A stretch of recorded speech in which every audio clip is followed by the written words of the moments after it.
So guys, dito ko nai-address sa bahay namin sa Makati yung in-order ko sa Shopee kasi naka-login din po dun yung address ko. So hindi ko siya na-check.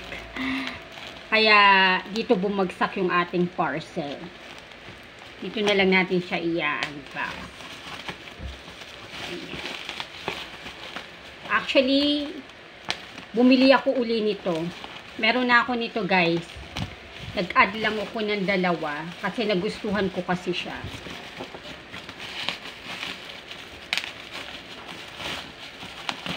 Maganda siyang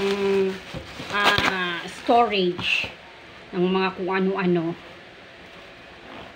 Kasi matibay.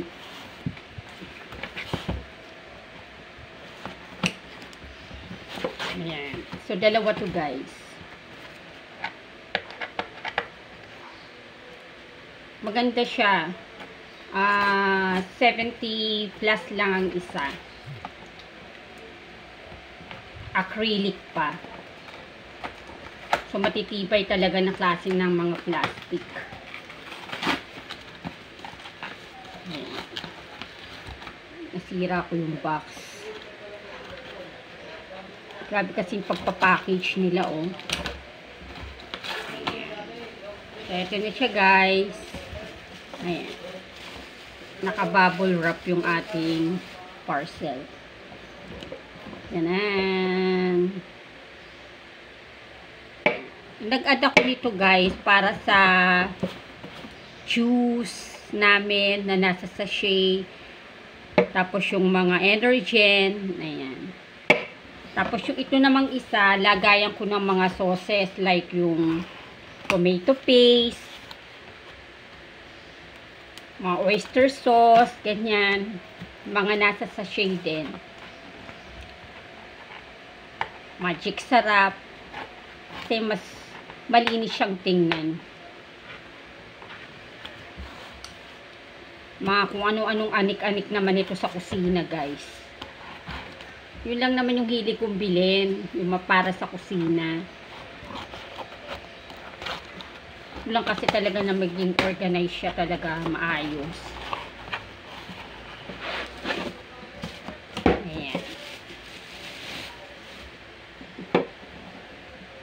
Okay naman yung quality. At saka thankful ako na yung mga napupuntang item sa akin, maayos talaga. Walang dents, walang basag. Ayan. Ang ganda, diba guys? Social ang dating. So, iuwi ko na to bukas after ng aking pong chemotherapy. Ayan.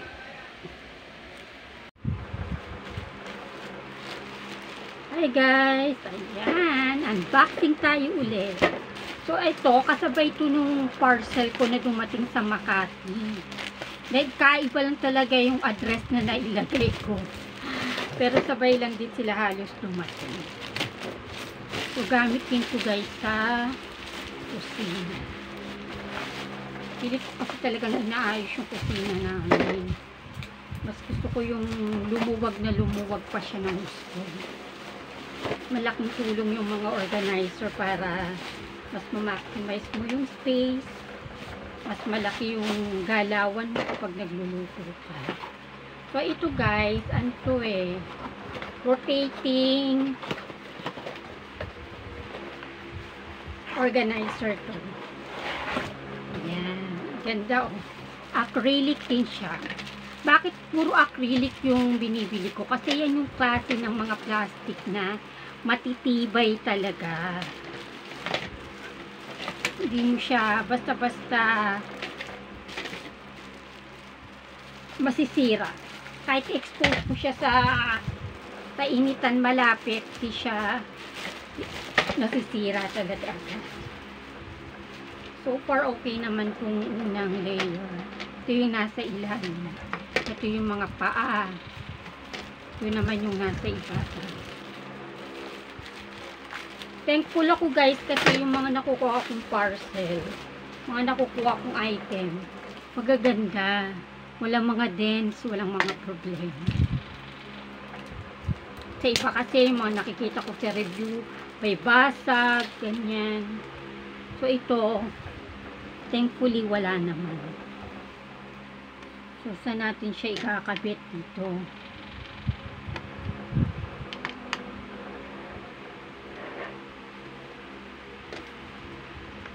Ayan.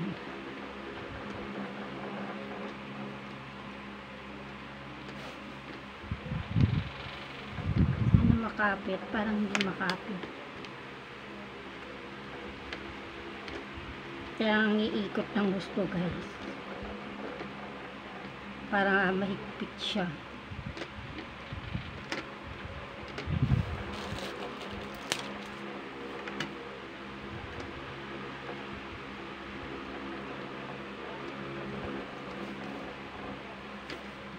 Then, ito naman yung nasa ibabaw.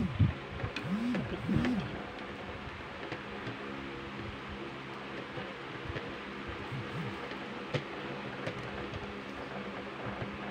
Ayan, umiikot na siya, guys. Naikot na siya. Tang! Ang ganda, diba? Papakita ko sa inyo later kung ano yung ilalagay ko ditong gamit sa kusina namin.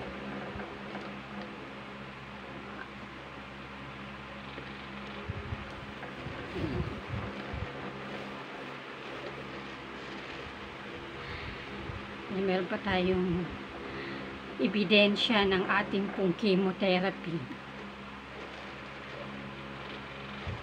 Ganda, diba, guys? Oh, social. So, eto na siya, guys.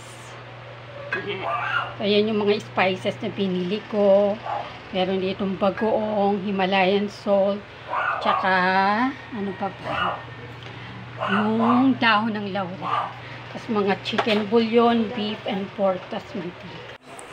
So guys, ito naman, yan ang nilagay ko, yung Nescafe sachet, juices, Milo. Para basta maganda siyang tingnan, mas organized at nakikita mo yung laman. And yung isa, pinaglagyan ko naman ng mga sauces. So ito namang rotating organizer na to, dati yan, nandito siya sa may ilalim ng mga spices. So, mahaba po kasi yan dati, inurong ko siya para yung egg na lang ang nandito sa ilalim, kapalit itong rotating organizer na binili ko. Para at least mas maluwag siya. At ito naman yung mga condiments ko, nilipat ko dyan. Kaya na naging mas maayos, malinis tingnan.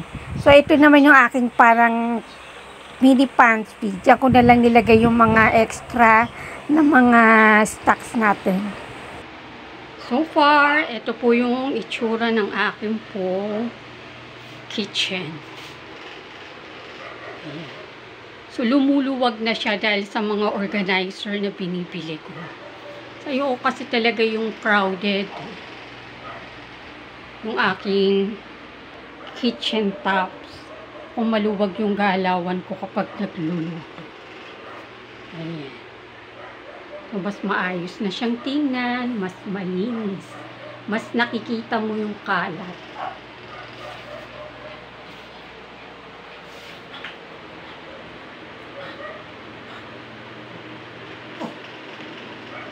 Nakalagay, kung naalala nito guys, ito yung nakalagay sa kusina ko, nalagay ng mga sauces ko. Like oyster sauce, tamarind powder, tomato paste, etc. etc. So, nilagay ko na lang siya dito para lagayin ng mga tissue ko, wet wipes, at mga panalis sa buhok. Ayan. So, guys, ito yung ipinalit natin sa medicine cabinet. Ayan. Mas naging maluwag yung aking dresser.